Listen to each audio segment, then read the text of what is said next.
दुनिया के सब यजीद इस गम में मर गए, सर मिल गया हुसैन का बैत नहीं मिली।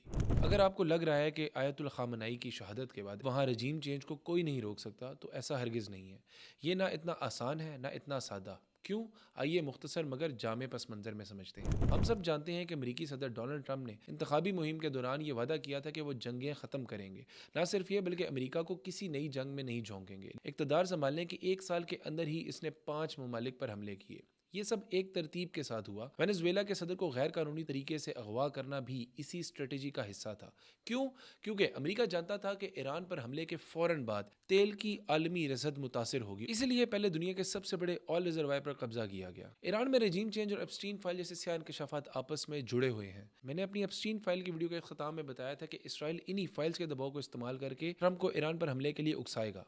और ऐसा ही हुआ। इब्तदा में अमेरिका और कई अरब ममालिक इस हमले के हक में नहीं थे। फिर न्यूक्लियर थ्रेट का बयानिया बनाया गया। जब ईरान मुज़ाकरात पर आमादा हुआ तो शर्त रखी गई कि ईरान न सिर्फ अपना न्यूक्लियर प्रोग्राम खत्म करेगा, बल्कि अपने मिसाइल्स की रेंज भी कम करेगा, यानी इसराइल को इस रेंज से निकाल देगा। बदले में ना पाबंदियां हटनी थी, ना कोई मौशी रिलीफ मिलना था। इसलिए मुज़ाकरात नाकाम हुए।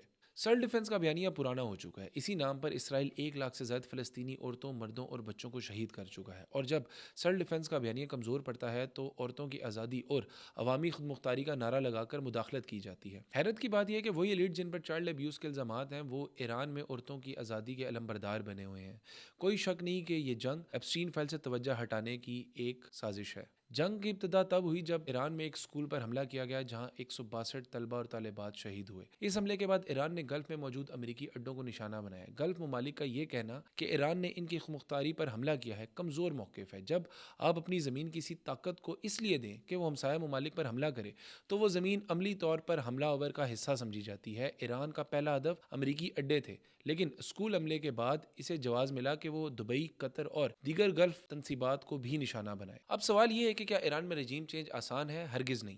ईरान रवायती जमहूरी मॉडल पर नहीं चलता। वहाँ रहबर का इंतखाब शूरा करती है और निज़ाम मल्टी लेयर लीडरशिप पर मबनी है। अगर एक रहबर शहीद हो जाए तो फ़ौरन जानशीन कमान संभाल लेता है। क़यादत का खला पैदा नहीं होने दिया जाता ताकि अवाम के हौसले पस्त ना हो। देखें, जब मैंने ये बात की कि अमेरिका अभी ईरान पर हमला नहीं करना चाहता था, तो इसका हरगिज़ ये मतलब नहीं है कि ट्रंप जंग के हक में नहीं था, बल्कि इसका ये मतलब है कि अमेरिका के लिए सबसे बड़ा चैलेंज ये है कि ईरान में फुट्स ऑन ग्राउंड नहीं है। फुट्स ऑन ग्राउंड का ये मतलब है कि इस वक्त अमेरिका को ईरान के अंदर अवामी हमायत हासिल नहीं है। बैरूनी मुदाखलत के बगैर रजीम चेंज मुमकिन नहीं है और उसके लिए सबसे ज़रूरी है अवामी हमायत। लिहाजा ये समझ लेना कि ईरान ख़त्म हो गया एक सादा तज्जिया है, हकीकत इससे कहीं ज़्यादा पेचीदा है। ये जंग मज़ीद कितनी एस्केलेट होगी और इसके पाकिस्तान पर क्या असरात होंगे, ये तो वक्त ही बताएगा। लेकिन ग्रेटर इसराइल की प्रोफेसी यूँ लगता है कि अब हकीकत से दूर नहीं।